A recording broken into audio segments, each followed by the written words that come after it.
नमस्कार दोस्तों, मैं नितेश नेगी स्वागत करता हूं आपका बाज़ार आज तक चैनल के ऊपर। हम लोग एक बार फिर से लेके हाजिर हैं आप लोगों के लिए एक नई अपडेट आईपीओ से रिलेटेड। तो अगर आपको ये वीडियो पसंद आए तो ज़रूर लाइक और शेयर कीजिएगा। इस बार हम जो वीडियो लेके हाजिर हुए हैं वो है श्रीराम प्रॉपर्टीज़ आईपीओ को लेकर के। श्रीराम ग्रुप की यह कंपनी श्रीराम प्रॉपर्टी इस बार मार्केट में उतरने को तैयार है और पैसा जुटाने को तैयार है लोगों से। इस कंपनी की बात की जाए तो ये कंपनी श्रीराम ग्रुप्स की है। ये काफ़ी जाना माना नाम है और ख़ास रूप से साउथ इंडिया के अंदर। तो हम जानेंगे कि क्या इसके फाइनेंशियल्स हैं, क्या इसके रेवेन्यूज़ रहे हैं और क्या इस कंपनी के आगे के प्रोजेक्ट्स हैं और कंपनी ने अभी तक कैसा काम किया है, कंपनी ने अभी तक कितने प्रोजेक्ट्स कंप्लीट किए हैं, क्या उनकी डिटेलिंग्स हैं, ये सब हम जानेंगे और फिर हम ये फैसला लेंगे कि क्या हमें इसमें निवेश करना चाहिए कि नहीं। तो दोस्तों, आप लोग हमारे साथ बनी रहिएगा पूरे वीडियो के अंदर, क्योंकि अगर आपको निवेश करना है तो ये जानकारी लेनी ज़रूरी है। वैसे देखा जाए दोस्तों तो कंपनी अपना आईपीओ मार्केट में लेके आ चुकी है और ये आईपीओ आज 8 दिसंबर को लॉन्च हो चुका है। इस आईपीओ को लॉन्च हुए आज एक दिन हो चुका है और कुछ निवेशकों ने इसमें निवेश करना शुरू कर दिया है। अभी 2 दिन इसमें निवेश के बचे हैं, तो आपके पास अभी भी मौका है अगर आप इसमें निवेश करना चाहते हैं। लेकिन उससे पहले आपको कंपनी के बारे में जान लेना बेहद ज़रूरी है और कंपनी से रिलेटेड सारी डिटेल्स को जानना बहुत ज़रूरी है कि आपको इसमें निवेश करना चाहिए कि नहीं। तो दोस्तों चलिए आइए हम लोग चलते हैं अपनी लैपटॉप स्क्रीन पर। तो दोस्तों, जैसा कि हम बात कर रहे थे कि ये जो कंपनी है वो बेसिकली रियल एस्टेट डेवलपमेंट के अंदर ये कंपनी वर्क करती है। ये कंपनी जो है ये बहुत से प्रोजेक्ट्स के ऊपर काम कर रही है। अगर देखा जाए तो रियल एस्टेट डेवलपमेंट के साथ में इस कंपनी के साथ जो बड़ा नाम जुड़ा है वो है श्रीराम ऑफ ग्रुप्स का। श्रीराम ऑफ ग्रुप बहुत ही जाना माना ग्रुप है और डिफरेंट सेक्टर्स के अंदर वर्क करता है। इसकी बहुत सी कंपनीज हैं और उसी का एक पार्ट है श्रीराम प्रॉपर्टीज़। और दोस्तों, अगर आगे इसकी बात की जाए तो मोस्टली जो इसका वर्किंग एरिया है वो है साउथ इंडिया का। मोस्टली इसके जो प्रोडक्ट्स हैं वो पर्टिकुलर 5 सिटीज़ के अंदर बेसिकली ये लोग वर्क कर रहे हैं। और अगर आगे की बात की जाए तो 1995 के अंदर फर्स्टली इसका हेडक्वार्टर था जो बेंगलोर के अंदर इस्टेब्लिशमेंट हुआ था। तो हम कह सकते हैं कि ये काफ़ी पुरानी कंपनी है, तो निवेशक इस पर भरोसा कर सकते हैं। ये लीडिंग रियल एस्टेट डेवलपमेंट की कंपनी है और बहुत से प्रोजेक्ट जो चेन्नई, कोलकाता, विजाग, कोयम्बटूर ऐसे 5 सिटीज़ के अंदर बेसिकली इनके मोर देन 29 प्रोजेक्ट्स अभी चल रहे हैं और काफ़ी ये लोग कस्टमर्स को डिलीवर कर चुके हैं। आगे की बात की जाए तो श्रीराम ग्रुप्स ने अभी तक करीब 12.5 मिलियन स्क्वायर फीट का जो प्रोजेक्ट्स हैं वो कंप्लीट कर लिए हैं और अपने कस्टमर्स को फॉरवर्ड कर दिए हैं। तो हम कह सकते हैं कि कंपनी बहुत तेज़ी से काम कर रही है और बहुत से कस्टमर्स को फ्लैट्स और वगैरह सब कुछ प्रोवाइड कर चुकी है और आगे भी इसके प्रोजेक्ट काफ़ी बड़े हैं। आगे की बात की जाए कंपनी वर्क डिटेल्स की अगर, तो कंपनी ने अभी तक करीब 29 प्रोजेक्ट्स कंप्लीट करने की ओर है और अगर ये प्रोजेक्ट कंप्लीट होते हैं तो करीब हम कह सकते हैं कि 17 मिलियन स्क्वायर फीट का ये लोग एक टारगेट अचीव कर लेंगे। और इनके टोटल प्रोजेक्ट जो 35 हैं अगर वो कंप्लीट होते हैं तो इनका ये है जो 47 मिलियन स्क्वायर फीट ये लोग डिलीवर कर देंगे फ्यूचर के अंदर। तो इनके हम कह सकते हैं फ्यूचर में काफ़ी भावी प्रोजेक्ट्स हैं और फ्यूचर के अंदर ये लोग बहुत तेज़ी से काम करने का प्रयास कर रहे हैं और शायद इसीलिए ये लोग मार्केट के अंदर आए हैं और अपने भविष्य की योजनाओं के ऊपर ये लोग इन्वेस्ट करने का सोच रहे हैं। दोस्तों, अगर आगे की बात की जाए दोस्तों तो इसके अभी तक मोर देन 70% जो प्रोजेक्ट्स हैं उसके अंदर जो 70% पार्ट है हम कह सकते हैं मिड सेगमेंट में काम कर रही है। ये कंपनी का सबसे बड़ा सेगमेंट है जिसके अंदर कंपनी ये काम करती है। इस सेगमेंट के अंदर हम लोग कह सकते हैं कि जो फ्लैट्स या हाउसेस 45 से 80 लाख तक की रेंज के अंदर आते हैं या हम कह सकते हैं कहीं ना कहीं अपर मिडिल क्लास फैमिली और कुछ मिडिल क्लास फैमिलीज़ भी इसे शायद अफोर्ड कर सकें, इस सेगमेंट में ये लोग ज़्यादा काम कर रहे हैं। इनकी रिसर्च टीम के अकॉर्डिंग शायद ये सेगमेंट जो है जो सबसे ज़्यादा इन्हें मुनाफा कमा के दे रहा है और भविष्य में भी दे सकता है दोस्तों। तो इसी के अंदर इनका ज़्यादातर पार्ट है। अगर अगले सेगमेंट की बात की जाए तो ये लोग अफोर्डेबल सेगमेंट में भी वर्क कर रहे हैं, जिसके अंदर करीब 25 से 40 लाख या 45 लाख तक के जो हाउसिंग प्रोजेक्ट्स हैं इनके ऊपर ये काम कर रहे हैं, जो लोअर मिडिल क्लास फैमिलीज या मिडिल क्लास फैमिलीज़ के लिए भी बहुत ज़्यादा इजी गोइंग है कि वो इसमें निवेश कर सकते हैं और ये फ्लैट्स खरीद सकते हैं। तो कंपनी का जो मोटो है या कह सकते हैं जो विज़न है वो बहुत क्लियर है। वो एक पर्टिकुलर कह सकते हैं कि लोगों को टारगेट कर रहे हैं कि कैसे हम अपना बिजनेस बढ़ा सकें और लोग अब इस टाइम प्रॉपर्टीज़ में या किस टाइप की प्रॉपर्टीज़ के अंदर लोग निवेश करने का सोच रहे हैं। दोस्तों आगे की बात की जाए अगर, तो ये जो ग्रुप है इन्होंने अभी करीब 3.25 मिलियन स्क्वायर फीट का लास्ट 2 फाइनेंशियल ईयर्स में इन्होंने डिलीवर कर दिया है इस ग्रुप ने।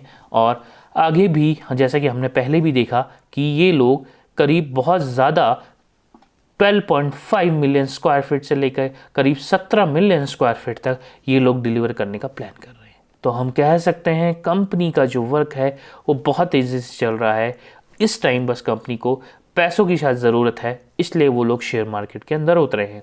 तो आगे की हम लोग आगे बात करें तो दोस्तों श्रीराम कंपनी के कुछ प्रोजेक्ट्स की अगर बात करें, हम उसे देख सकते हैं कि श्रीराम ग्रुप कंपनी के कुछ प्रोजेक्ट कोयम्बटूर में, विशाखापट्टनम के अंदर और चेन्नई सिटीज़, बहुत सी सिटीज़ के अंदर इनके प्रोजेक्ट्स अभी चल रहे हैं। तो हमें ये सिर्फ चीज़ों का ध्यान रखना होगा कि कंपनी के करंट प्रोजेक्ट्स क्या हैं, कंपनी ने कौन से प्रोजेक्ट्स हैं जो कंप्लीट किए हैं। जैसे कि ऋषिकोंडा जो प्रोजेक्ट है, जो मोस्टली 3 BHK या लग्जरीज हाउसेस या विलास का जो प्रोजेक्ट है, उसका विशाखापट्टनम के अंदर ये लोग वर्क कर रहे हैं, वो प्रोजेक्ट चल रहा है और काफ़ी लोगों को इन्होंने अभी तक प्रोवाइड कर दिए हैं। उसके अलावा अगर देखा जाए कोयम्बटूर में श्रीराम श्रेष्ठा करके, श्रीराम सुविलास करके कुछ इनके बड़े प्रोजेक्ट्स और हैं। और इसी के साथ में चेन्नई के अंदर पार्क 63 नाम से बहुत बड़ा प्रोजेक्ट जो भी वर्क चल रहा है, करीब 1500 एकड़ का प्रोजेक्ट, ग्रीन प्रोजेक्ट जिसे हम कह सकते हैं, उसके अंदर भी कंपनी काम कर रही है। तो कंपनी इस टाइम बहुत से प्रोजेक्ट्स के ऊपर वर्क करने का सोच रही है और बहुत से प्रोजेक्ट पे अभी काम चल रहा है दोस्तों। तो हम इन सभी छोटी छोटी डिटेल्स का ध्यान रखेंगे कि इससे हमें ये पता चलेगा कि कंपनी का फ्यूचर पर्सपेक्टिव क्या है और क्या हमें इसमें इन्वेस्ट करना चाहिए कि नहीं। तो चलिए आगे चलते हैं। आगे अगर हम देखें कंपनी के रेवेन्यूज़ की बात करें तो फाइनेंशियल ईयर्स की, तो हम देखते हैं कि हालांकि कंपनी का जो रेवेन्यू है वो थोड़ा सा घटा ज़रूर है, हम देखेंगे। हालांकि अगर देखा जाए तो कंपनी ने फिर भी अगर देखा जाए तो कंपनी ने कहीं ना कहीं जो पिछले 1 से 1.5 साल का जो टाइम निकला है, जो सभी कंपनीज़ के लिए बहुत बुरा रहा है हम कह सकते हैं, उसमें भी कंपनी ने अच्छा खासा वर्क किया है। देखा जाए हम फाइनेंशियल ईयर्स 2020 अगर 21 की बात करें हम लोग, तो हम देख सकते हैं तो कंपनी ने 500 करोड़ से लेकर 600 करोड़ रुपए तक का भी रेवेन्यू जनरेट किया है। तो दोस्तों ये देखा जाए कि कंपनी अभी भी वर्क कर रही है और फाइनेंशियल ईयर 2020 के अगर हिसाब से देखा जाए अभी तक जो अपडेट्स हैं, करीब 200 करोड़ के अप्रोक्स कंपनी का रेवेन्यू जनरेट हो चुका है। तो कंपनी हालांकि कह सकते हैं कि उनके मुनाफे या प्रॉफिट्स या रेवेन्यूज़ के अंदर थोड़ी सी गिरावट ज़रूर आई है, पर कंपनी हम कह सकते हैं कि पूरी तरीके से घाटे में नहीं है, ऐसा कुछ भी नहीं है। कंपनी अपना काम कर रही है, उनके नए प्रोजेक्ट्स अभी चल रहे हैं और भी प्रोजेक्ट्स आ सकते हैं दोस्तों। तो आगे देखते हैं कंपनी के रेवेन्यूज़ की बात की जाए तो जैसा कि हमने बताया था कि कंपनी के टोटल एसेट्स जो है वो सितंबर 2021 तक 3,300 करोड़ के अप्रॉक्स थे दोस्तों। और अगर देखा जाए रेवेन्यू जो था वो करीब 155 करोड़ के आसपास सितंबर 2021 तक का ये हमारे पास में अपडेट है। तो इस साल तो कंपनी ने काफ़ी अच्छा वर्क किया है, क्योंकि 31 मार्च तक 2021 तक की बात की जाए तो करीब कंपनी ने 500 करोड़ के आसपास का रेवेन्यू जनरेट किया है। तो दोस्तों पिछले कुछ सालों की अपेक्षा अगर देखा जाए तो कंपनी भले ही वो परफॉर्म नहीं कर पाई है, पर फिर भी कंपनी का काफ़ी अच्छा परफॉर्मेंस रहा है दोस्तों। तो कंपनी आगे भी वर्क कर रही है। तो आगे चलते हैं, हम देखते हैं आगे क्या परफॉर्मेंस है सेल्स रिलेटेड कंपनी की और उनका कितना उन्होंने अभी तक अपना सेल्स किया है, चाहे वो प्लॉट्स के रूप में हो, चाहे वो फ्लैट्स के रूप में हो, किस टाइप से उन्होंने इन्वेस्ट किया है और कितना कह सकते हैं प्रोजेक्ट डिलीवर किए हैं कस्टमर्स को। तो अगर हम देखें तो फाइनेंशियल ईयर 19 के अंदर कंपनी ने अप्रोक्स 3.5 मिलियन स्क्वायर फीट जो एरिया था वो सेल आउट किया था कह सकते हैं। तो कंपनी की सेल्स धीरे धीरे थोड़ी सी कम ज़रूर हुई हैं, लेकिन बहुत ज़्यादा गिरावट देखने को हमें नहीं मिली है, जो हमें इस ग्राफ के थ्रू दिख रहा है। तो हम कह सकते हैं कि कंपनी ने बुरे टाइम में भी बहुत अच्छा काम करके दिखाया है। हालांकि हम इसके ऊपर डिसीजन ये नहीं ले सकते कि कंपनी का फ्यूचर में आगे क्या हो सकता है या नहीं। आगे हम देखते हैं कि कंपनी की आईपीओ की डिटेल्स। ये हमने अभी तक कंपनी के बारे में डिस्कस किया कि क्या कंपनी वर्क कर रही है, क्या कंपनी की फाइनेंशियल्स हैं और किस सेक्टर में किन प्रोजेक्ट्स पे कंपनी वर्क कर रही है। तो दोस्तों आइए देखते हैं आईपीओ की डिटेल्स की बात करें तो आईपीओ जैसे हमने बताया था 8 दिसंबर को इसका आईपीओ लॉन्च हो चुका है और इसकी क्लोजिंग 10 दिसंबर को है, मतलब एक दिन इसका निकल चुका है। आपके पास अभी भी 2 दिन बाकी है निवेश करने के लिए और इनके द्वारा जो इसका आईपीओ का प्राइस रखा गया वो 113 से 118 रुपये, मतलब आपको 118 रुपये तक इसमें निवेश करेंगे तो शायद आईपीओ लगने के चांस ज़रूर हैं। और इसके एक लॉट में करीब 125 शेयर दोस्तों आपको मिलेंगे। इक्विटी में 6,000 करोड़ के इक्विटी शेयर्स ये लोग इशू साइज करने को तैयार हैं। तो दोस्तों निवेश के लिए आपके पास अभी भी 2 दिन बचे हैं और अगर हम देखें आगे हम इसका अपडेट देखेंगे कि क्या इसका ग्रे मार्केट प्रीमियम प्राइस चल रहा है और कितना लोग इसके अंदर निवेश कर रहे हैं। तो दोस्तों आगे देखें कि इस आईपीओ की डिटेल्स की बात करें तो जो इसके हमने बताया जैसे कि 10 तारीख तक इसके क्लोजिंग्स हैं और उसके बाद में इसके अलॉटमेंट्स होंगे आप लोगों को। तो अलॉटमेंट्स की जो डेट है वो 15 दिसंबर तक की है दोस्तों, मतलब कि उसके 5 दिन बाद आपको अलॉटमेंट्स होंगे। और नेक्स्ट की बात की जाए तो इसमें अगर जिन लोगों को आईपीओ नहीं मिल पाएगा तो उनके रिफंड्स उसके अगले दिन 16 दिसंबर को कर दिया जाएगा। इसी के साथ में आगे की बात की जाए तो जिनको ये आईपीओ मिल जाएगा उनके अकाउंट्स में 17 दिसंबर को ये जो शेयर्स हैं वो उनके डीमेट अकाउंट में, चाहे वो किसी भी कंपनी के हैं, उनके अंदर ये शेयर्स आ जाएंगे। तो उसके बाद और फाइनली इस शेयर की जो मार्केट में लिस्टिंग है वो 20 दिसंबर को होगी। तो दोस्तों हम ये कह सकते हैं कि अभी भी 10 से 12 दिन का टाइम है और 10 से 12 दिन में हो सकता है कि इसके ग्रे मार्केट प्रीमियम्स में भी काफ़ी उतार चढ़ाव हमें देखने को मिले। तो हमें इस पे नज़र बनाए रखनी पड़ेगी और हम कोशिश करेंगे कि हम आपको हर अपडेट देते रहें। तो चलिए आगे चलते हैं और देखते हैं कि अभी तो इसका एक दिन ही निकला है और अभी इसके क्या अपडेट्स हुए हैं, आज इसे कितना सब्सक्राइब किया गया है लोगों ने।